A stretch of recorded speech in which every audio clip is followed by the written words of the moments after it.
Bienvenue dans cette nouvelle vidéo YouTube et pour ceux qui m'écoutent en podcast, dans le podcast Business dans les oreilles, je suis heureuse de vous retrouver cette semaine pour un tout nouveau sujet qui est tout simplement comment faire décoller ton business en 30 jours sur Instagram.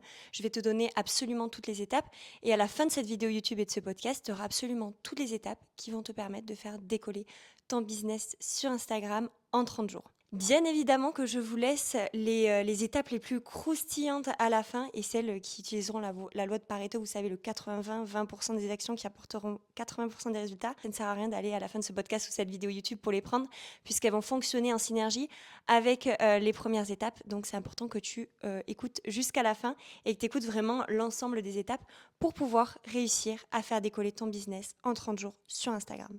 Alors 30 jours, ça va pas être les mêmes 30 jours pour les personnes qui ont un temps plein à côté et pour les autres qui ne sont pas à temps plein. Bien évidemment, c'est applicable pour les personnes qui ont un temps plein à côté et pour les mamans qui ont des enfants. Moi, souvent, enfin ma formation en tout cas, elle s'adapte énormément à ça pour qu'en fait on puisse switcher entre les deux puisque le but c'est souvent les personnes qui sont à temps plein, elles veulent en fait développer leur activité pour pouvoir vivre de leur activité. La première étape, c'est quelque chose dont personne ne parle, mais vraiment personne. Et je trouve que c'est la chose la plus cruciale. Et surtout quand tu es maman et à temps plein à côté, c'est l'organisation. Et même si t'es pas maman et que t'as pas un temps plein à côté, c'est l'organisation. Qu'est-ce qui fait que demain tu auras des résultats? C'est l'action. Et le truc, c'est que comment tu veux faire des actions si dans ton organisation, déjà, ça va pas? On va voir comment s'organiser, t'inquiète pas. Mais vraiment, c'est hyper important de t'organiser pour que tu puisses faire vraiment les actions. Vous voulez que on vous prenne au sérieux sur Instagram, mais vous ne prenez pas Instagram au sérieux, vous ne prenez pas votre entreprise au sérieux, vous ne vous prenez pas au sérieux pour certaines. Donc en réalité, en fait, il ne faut pas vraiment s'étonner si vous n'avez pas les résultats escomptés. Parce que oui, Instagram, il faut le prendre au sérieux, ça apporte beaucoup, ça peut t'apporter énormément. Et je crois que tu n'as pas compris vraiment, parce que si vraiment tu avais eu le déclic de ouais, en fait, je peux quitter mon temps plein grâce à Instagram et je peux avoir vraiment des clients payants, un chiffre d'affaires de fou si juste tu veux augmenter ton chiffre d'affaires grâce à Instagram, ben en fait, tu le prendrais plus au sérieux. Je veux pas du tout te faire culpabiliser, encore une fois, des fois, je secoue un petit peu et je suis un petit peu directe, mais c'est vraiment pour toi que je le dis. C'est que vraiment, si tu savais à quel point ça pourrait t'apporter, je t'assure que tu aurais mis vraiment déjà des résultats et déjà de la motivation et déjà de l'action. Le truc, c'est que aussi, forcément, ben, en fait, je sais que tu ne sais pas par où commencer, que tu n'as pas compris aussi la stratégie de contenu, tu n'as pas forcément compris aussi comment t'adresser à ta cible, tu n'as pas d'engagement, tu sais pas parler à ta cible, tu sais pas comment vendre sur Instagram, on te parle de tunnels de vente, de freebies, de trucs gratuits, mais au final, ça, tu sais pas l'actionner. Bon, ça, c'est normal. En réalité, tu ne peux pas vendre sur Instagram tant que tu n'as pas appris. Ça, j'en reste persuadée. Personne peut réussir tout seul sans qu'il ait appris. C'est normal. Enfin, je veux dire, à un moment donné, c'est un vrai métier. Instagram, il faut connaître toute la stratégie qu'il y a derrière. Tu peux, je pense, créer une communauté seule, mais en tout cas, une stratégie pour vendre, ou alors c'est de la chance si tu as fait une ou deux ventes, mais pour tenir sur le long terme, c'est impossible, tout ce qu'il y a à savoir. C'est pas compliqué, mais c'est pas facile et surtout, il faut apprendre. Ce que je vous conseille pour vous organiser avec Instagram, c'est tout simplement vous prévoir des rendez-vous avec vous-même dans la semaine. Prévoyez-vous des rendez-vous pour vous, parce qu'en fait, c'est quoi? Votre but, c'est, je sais pas, faire plus de chiffre d'affaires, avoir plus de clients, et cetera. Mais en fait, vous ne prenez pas ce temps. Prenez ce temps pour vos rêves, parce que je dis vos rêves, c'est fort, mais en fait, c'est vrai. Enfin, vous imaginez même pas la puissance d'Instagram, et si vous apprenez vraiment tout, jusqu'où ça peut vous amener. Vraiment, je l'ai fait, et je vous assure que ça peut être juste incroyable. Je suis Camille de Business dans les oreilles. J'ai accompagné des centaines d'entrepreneurs à développer un compte Instagram et avoir des clients de manière régulière. Je fais 11 000 euros de chiffre d'affaires par mois pour le moment, mais évidemment que je vais faire beaucoup plus. J'apprends à mes clients à faire la même chose. Les stratégies que j'utilise sont utilisées dans ma formation Success dans les oreilles et pour que mes clients puissent faire la même chose que moi. Donc mettez-vous des blocs dans la semaine, prenez des rendez-vous avec vous-même et quand vous prenez un rendez-vous avec vous-même, c'est exactement quand vous prenez un rendez-vous avec votre client. En fait, vous n'allez pas décaler parce que il y a quelqu'un qui vous a proposé un apéro ou un resto. Non, en fait, vous vous dites bah non, désolé, je suis occupée. Ce que je faisais moi quand j'étais à Mobalpa, je prenais 1 heure par exemple le soir. Et bien évidemment, si vous mettez tous les blocs côte à côte, ça sera beaucoup mieux niveau concentration pour votre cerveau. Le premier bloc, par exemple, 1 heure le lundi, après le boulot. Ça peut être 1 heure à votre pause. Des fois, je sais que vous avez de midi à 14 heures des pauses. Mais qu'est-ce que vous faites?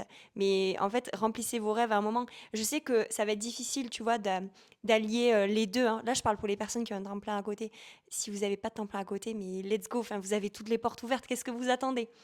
Donc, pour ceux qui ont un temps plein à côté, si vous avez pas mal d'heures de pause, mangez correctement, c'est important. Il faut trouver l'équilibre. Mais dès que vous avez 1 heure par-ci par-là, 1 heure, bam, veille de concurrence, vous enregistrez tout. Vous prenez 1 heure pour faire les scripts de la vidéo et puis le scénario. Ça, c'est hyper rapide, hein, franchement. Normalement, il ne faut pas beaucoup d'heures puisque vous avez fait de la veille de concurrence. Ensuite, après, vous faites un bloc de 2 heures où vous tournez tout. Vous tournez tous vos vidéos, vos réels pour une semaine, pour 2 semaines. Si vous êtes vraiment malin, vous n'êtes pas obligé de poser 2 heures pour faire des tournages ou des choses comme ça. Moi, je le fais, je m'apprête, je fais mes vidéos YouTube, je fais mes réels pour la semaine. Mais en réalité, dès que vous sortez, que vous faites quelque chose et tout, demandez à votre conjoint, à vos enfants ou à votre ami de vous filmer en train de faire quelque chose, en train de faire de marcher. Mais il faut que ce soit hyper naturel. Et déjà là, vous aurez beaucoup de posts en fait prêts à l'avance. De bloquer chaque semaine des rendez-vous avec vous-même, avec votre entreprise, avec vos objectifs, ça doit être une habitude. Ça doit pas être un plus ou quoi, ça doit être une habitude. Les habitudes, d'ailleurs, j'en parlerai dans un prochain podcast parce que je trouve que c'est hyper important. J'ai lu pas mal de livres à ce sujet et ça change une vie, hein. Rien peut tout changer, notamment j'ai lu le livre. Deuxième étape, concentre-toi sur une seule chose à la fois. Une seule offre, un seul canal, une seule cible, etc. Parce que, en fait, le truc, c'est que quand tu commences à mettre ton énergie un petit peu partout, tu veux être sur Facebook, tu veux être sur TikTok, tu veux être sur Instagram, tu veux faire plusieurs offres parce que tu te dis, bah, en fait, je ne vends pas celle-ci, donc je vais créer celle-ci qui sera un peu moins chère, du coup, peut-être que je la vendrai. Non, non.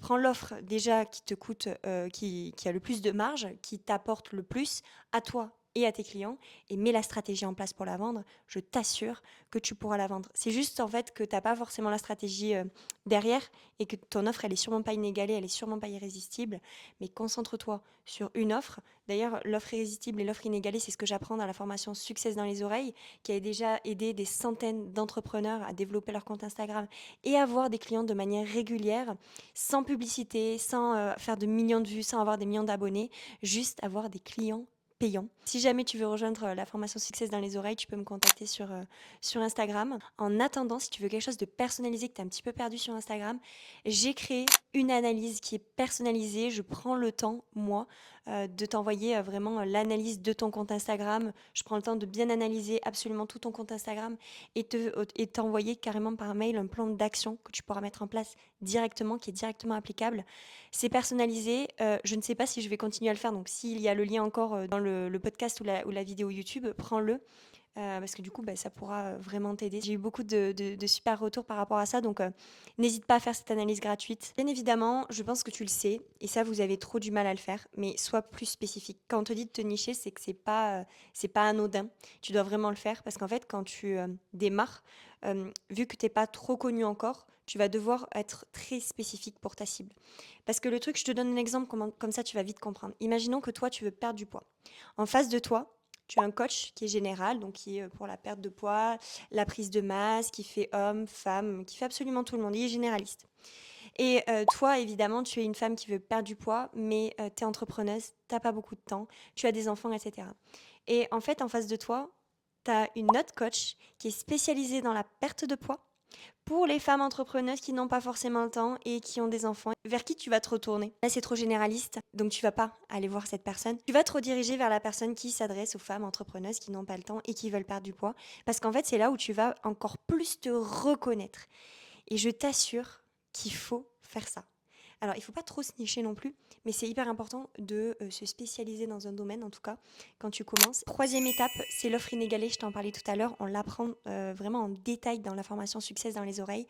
Et en fait, l'offre inégalée, elle va vraiment te permettre de te démarquer de la concurrence, de faire en sorte qu'on achète chez toi beaucoup plus vite aussi. Ton offre permettra à tes clients d'être plus satisfaits ou d'avoir plus de résultats.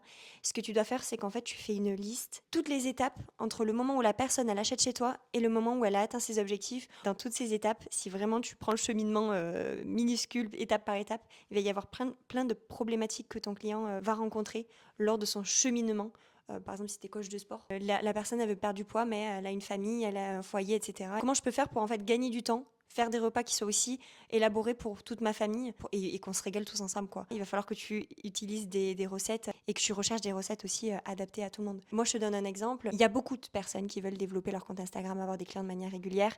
J'ai énormément de concurrence, mais moi, je suis la seule, ou l'une des seules en tout cas, à pas faire de live. Mes concurrents, par exemple, ils font des lives où les gens ils peuvent poser des questions, c'est des trucs de groupe et tout. Mais le truc, c'est que dans ces lives, les personnes, elles n'osent pas en fait poser des questions spécifiques. Il y a des différents niveaux. Non, moi, en fait, je suis disponible 7 jours sur 7 pour mes élèves. Elles m'adressent un message en privé directement et je réponds directement à ces problématiques. Si la problématique, elle est trop grosse, je les appelle, on s'appelle en visio, je débloque parce que c'est une personne unique qui a des problématiques spécifiques, qui a des questions spécifiques. Moi, dans mon offre, elle est vraiment faite pour que chaque personne puisse avoir vraiment un guide personnalisé et puis que je puisse débloquer absolument tout. Parce que les groupes, en fait, il y a un moment donné, les gens, ils osent pas poser des questions, etc. Donc ça, c'est un exemple de choses que j'ai mis en place pour que mon offre, elle se démarque et ça marche très très bien. Après, la quatrième étape, évidemment que c'est la stratégie de contenu. Chaque post doit avoir un objectif bien précis. Soit tu as un objectif d'attirer, donc là c'est plus du contenu, visibilité, humour, etc. Mofu, c'est tout simplement délivrer de la valeur. Te montrer comme une experte, qu'est-ce qui ferait qu'on achèterait chez toi, qu'est-ce qui ferait que moi je peux te faire confiance en toi. En fait, tu es obligé de me montrer ce que tu sais.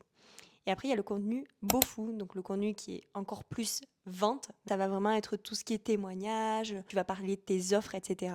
Mais tout ce mélange-là, la stratégie de contenu, elle est méga importante. Et surtout quand tu postes, si tu t'arrêtes juste à poster, ça va pas le faire. C'est qu'il va falloir que tu démarres ton canal de confiance. Et pour ça, tu vas demander aux personnes de commenter un mot. Et c'est ce qui fera aussi que tu pourras donner de la valeur gratuitement.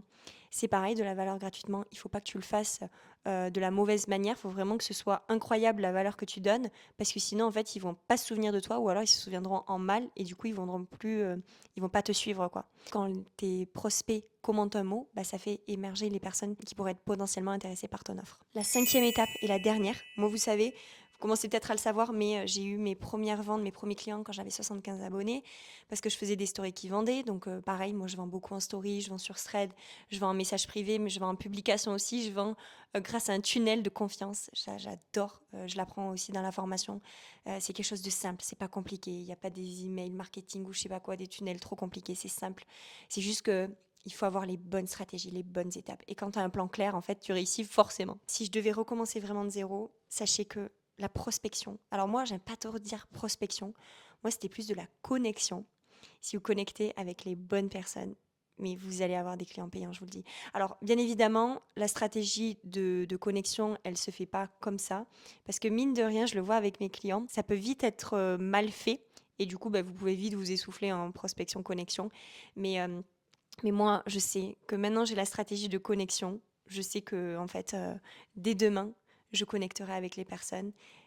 Spécifiquement, je saurai d'ailleurs où trouver ma cible et je saurai exactement comment connecter avec elle. Et ouais, c'est l'une des choses les plus impactantes, quoi. Et pour le coup, ça répond à la loi de Pareto, 80-20. Vous savez, 20% des actions apportent 80% des résultats. La connexion, ça l'est. Évidemment que toutes ces étapes, on les voit en détail dans la formation Succès dans les oreilles. J'ai accompagné des centaines d'entrepreneurs à développer leur compte Instagram et avoir des clients réguliers comme moi. C'est exactement les mêmes stratégies que moi j'utilise. Il y a tout, donc il n'y a pas de rétention, c'est des choses simples, mais par contre, il faut les apprendre.